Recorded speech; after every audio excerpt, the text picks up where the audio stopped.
Yesterday, as I mentioned, City Council approved the Mayor's plan to fund 400 more spaces in existing homeless shelters in the city. Shelters for the homeless offer short-term care. What about long-term solutions to homelessness? St. Clare's Multi-Faith Housing Society is a not-for-profit landlord. It puts people in affordable rental units, and this week it announced that it's building 22 new apartments purposely built to house the homeless. This project is part of a partnership with the private sector. Andrea Adams is the operations manager for St. Clare's and is with me in studio now. Good morning. Good morning, Matt. Just tell us off the top just a bit more about what St. Clare's does. St. Clare's is a nonprofit landlord that builds and operates safe, secure, affordable long-term housing in the city of Toronto. And we build that housing to house populations in Toronto that are experiencing homelessness, specifically those that are chronically homeless or are often referred to as the hard to house. And as I mentioned, this week you have announced the addition of 22 affordable units for the homeless population. Tell me a bit more about that. How significant is that? Well, 22 apartments in the context of homelessness in Toronto is a drop in the bucket. Certainly we acknowledge that. But I think what's more important to think about is 22 units also means 22 people, and those are people with intrinsic value. I'd also like to draw attention to what's very exciting about the project, though, which is the participation of the private sector in the project. So in this case, RESCON, which is an association that represents builders, residential builders in Ontario, is leading a fundraising effort of $1 million towards the project. It's a total $3.5 million project. And they're doing that with no strings attached. So here we see an example of the private sector, the nonprofit sector, and the government working together, rowing in the same direction to address homelessness. Why would the private sector be interested in this? The developers are interested in making money. They're interested in building condos and maybe rental apartments, but the end goal of this isn't altruism. It's a business. Why would developers be interested in this? Well, in their words, when I asked them the same question, they say that they have definitely done well in the city of Toronto, and they recognize that they need to do something to give back. That's noble. And I don't want to sound cynical in this, but what are developers getting out of this? Honestly, that's the answer that I've been given, and I've asked them the question several times. They're doing it with no strings attached, this project. I suppose they may have their own political reasons for wanting to make a statement. But that's the reason I've been given, and I'm going with that. And where will these 22 units be? Where are they going to be created? Well, they're going to be in Kensington Market, just across from Toronto Western Hospital. So it's a very good location for people that need to typically to access the services. And it's a very welcoming community. And I'd certainly like to draw attention to that. I've never experienced before receiving such a welcome from the neighbors. They have actually supported the project, so I haven't encountered the typical NIMBY, not in my backyard, that we normally encounter.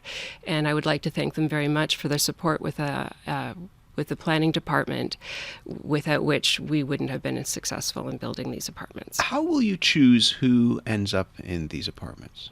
All of our tenants come to us through referring agencies. We work with 18 social service providers in the city of Toronto.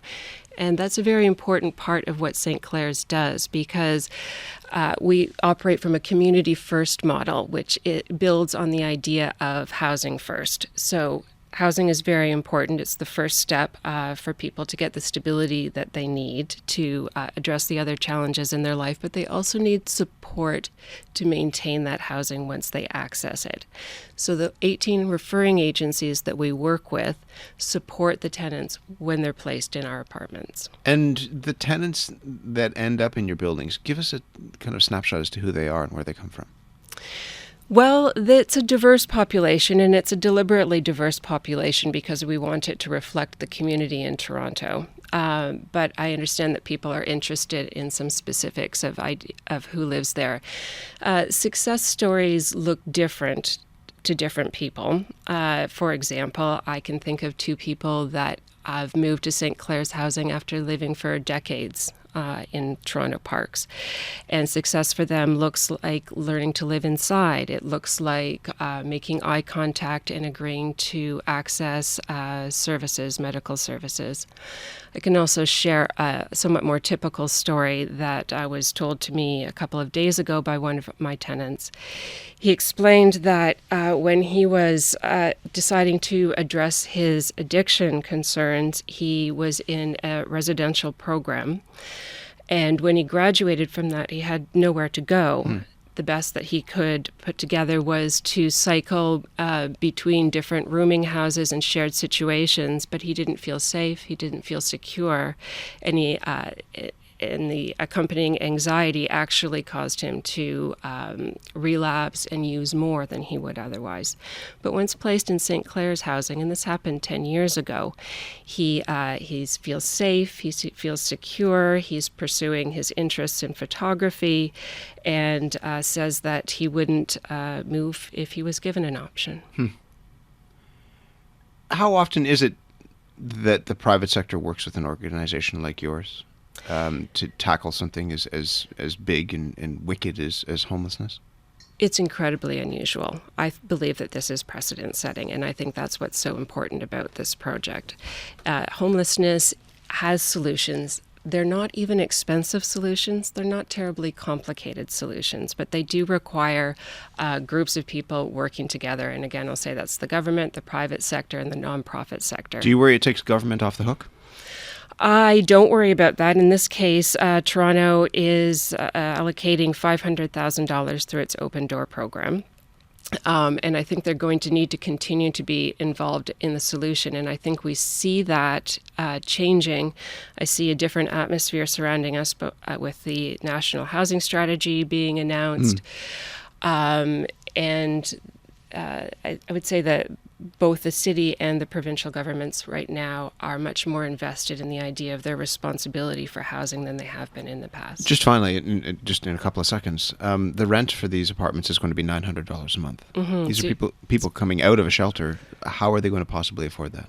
That's a reasonable question. So most people that live in our housing are recipients of ODSP, so Ontario Disability Support Program, and they have a shelter component, which is roughly, I'll speak in round numbers, $500 a month. So the difference between the amount that they have to pay towards the rent is made up by a shelter allowance. And in rough terms, that would be around $400 a month, which is about $15 a day as a solution to homelessness, which far less expensive than the shelter system, which comes in at somewhere around $95 a day, and incredibly less expensive than the criminal justice system, the hospital system, long-term care, and in fact, even servicing people that are living rough on the streets. Interesting idea. It'll be fascinating to see how this moves forward. In the meantime, I appreciate you being here to tell us about it. Thank you. Okay. Thank you, Matt. That's Andrea Adams. She's the operations manager for the St. Clare's Multi-Faith Housing Society. They, along with private sector partners, are creating 22 new affordable units.